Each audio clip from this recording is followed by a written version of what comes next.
Amadou sunu ko diggante pour papa Amadou mi ngi ci bëgg ay pour de nga ni lan yow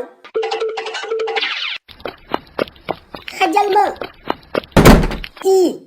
Amadou yaa def lii ha tey rek ma taxawle Amadou dóoruma la kaay tonni ko Amadou sama buntu kër ngay day yow tey soo duggoon si taatu gaynde sax ma loqati la yow.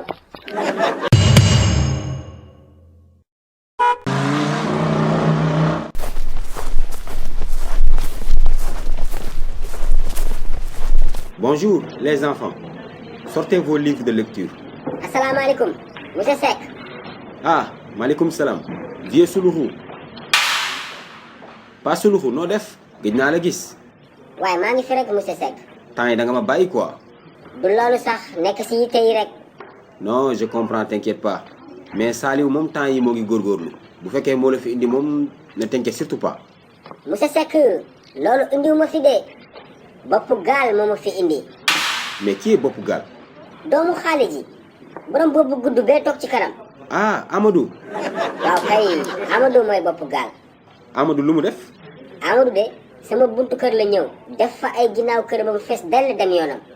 ginnaaw kër c'est quoi exactement. mani Amadou moo day sama buntu kër si gàttal. quoi. day wu xeeñ sax. Amadou lu la dal bàyyil réew pourquoi ngay puub buntu kër jàmbur yi di nga bàyyi buntu kër jàmbur yi ngay puub. yow Saliou sa papa moo lay boole barki yàlla su ngoonee seen biir kër laa day ñëw pour foofu yëpp dinaa fa dee day ba mu fees dell.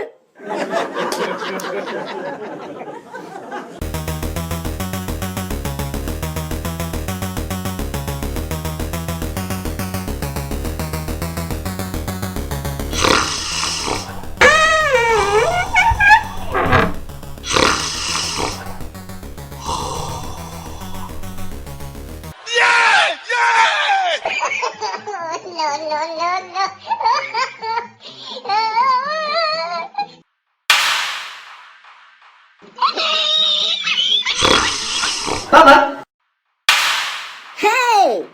L'enfer c'est les autres mais c'est Poup c'est Amadou xamee naa ko way sama ndey yàqu na barki yàlla kii duma ko bàyyee noonu.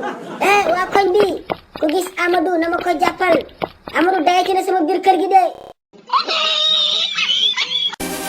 xew-xew amatina de xale yi seen livre les courses de Suluxu ñëwati na tome 2 ak tome 3 bi génn na de waaw te bii ba dafa ànd ak lu bees tak non seulement dañu yokk page livre yi ba 60 waaye dafa amaale ay question de compréhension pour améliorer intelligence xale yi livre Suluxu bu bees bi am na solo de mani ku gaaw la def commande doo am si livre yi de xale yi gaaw leen woo seen papa ak seen yaay ñu defal leen commande si numéro boobee ngeen di gis man moom defal naa commande sama doom ak samay jarbaat yàgg na ku yéex ñaar gaaw leen